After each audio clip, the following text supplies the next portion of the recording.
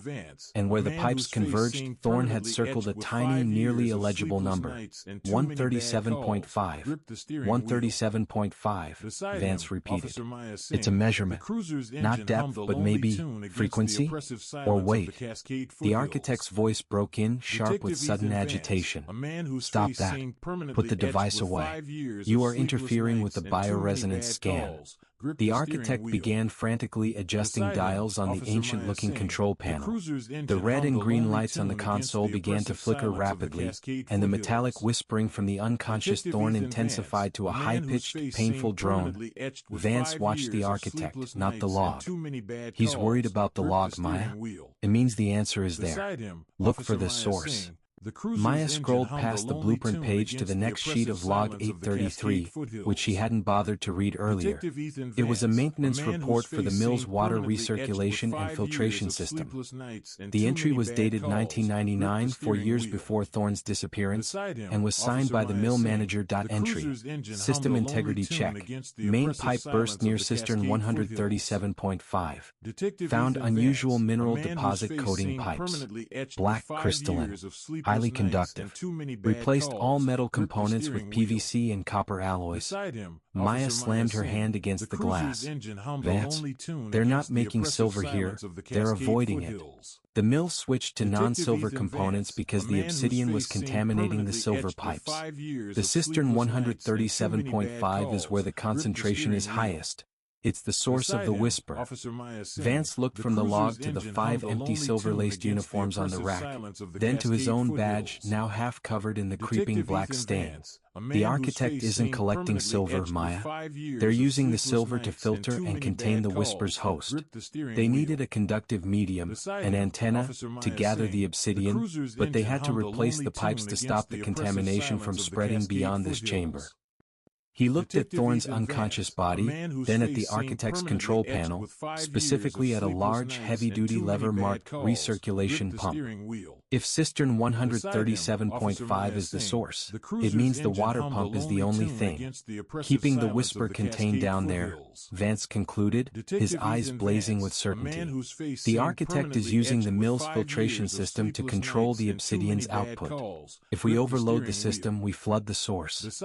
The architect, having listened to their deduction through the intercom, grabbed a heavy wrench and began slamming it against the control panel, sparks flying. No, you will not compromise the integrity of the containment field. You don't understand the scale of what you are dealing with. We understand enough, Vance growled. He looked around the metal chamber, his eyes locking onto the largest metal object remaining, the heavily rusted, thick steel door they had just been sealed behind. Maya, cover me. I'm going for the pump lever. We're going to give the whisper a drink it can't handle. Vance launched himself toward the observation window, drawing the architect's attention while Maya used the distraction to sprint toward the main control board, the only thing standing between them and the floodwaters of cistern 137.5. Vance lunged toward the observation glass, drawing the architect's full, panicked attention. The architect, dropping the wrench, pressed a large, recessed red button on the console marked pressure release. Instantly, the ceiling vents roared to life, not with dust, but with a sudden, violent jet of super-chilled air, meant to freeze the obsidian residue to the metal surfaces. It was a last-ditch attempt to solidify the harvest. Vance, move. Maya yelled. The freezing air blast was aimed right where Thorne's unconscious body lay, rapidly coating the patrolman's uniform in a layer of white frost. Vance ignored the cold, focusing entirely on the architect's panicked retreat from the recirculation pump lever. The architect was now frantically trying to override Maya's access to the main board. Maya reached the console. The control board was a relic, old, exposed wires and heavy manual switches. She scanned the faded labels, bypassing the power-draining filters and the atmospheric regulators. Her target was the heavy, iron lever marked recirculation pump main supply. If I throw this, it overloads the cistern, right, Vance? It better. Vance shouted back, dodging a blast of freezing air that turned the metallic creeping on his badge brittle and cracked. It's the only unsealed system Thorne mentioned. Hit it. The architect, realizing Maya's intent, screamed into the intercom. No, you will cause a catastrophic containment failure. You'll drown the source. It will be unleashed. Maya seized the heavy lever. It was stiff, rusted, and resisted her pull.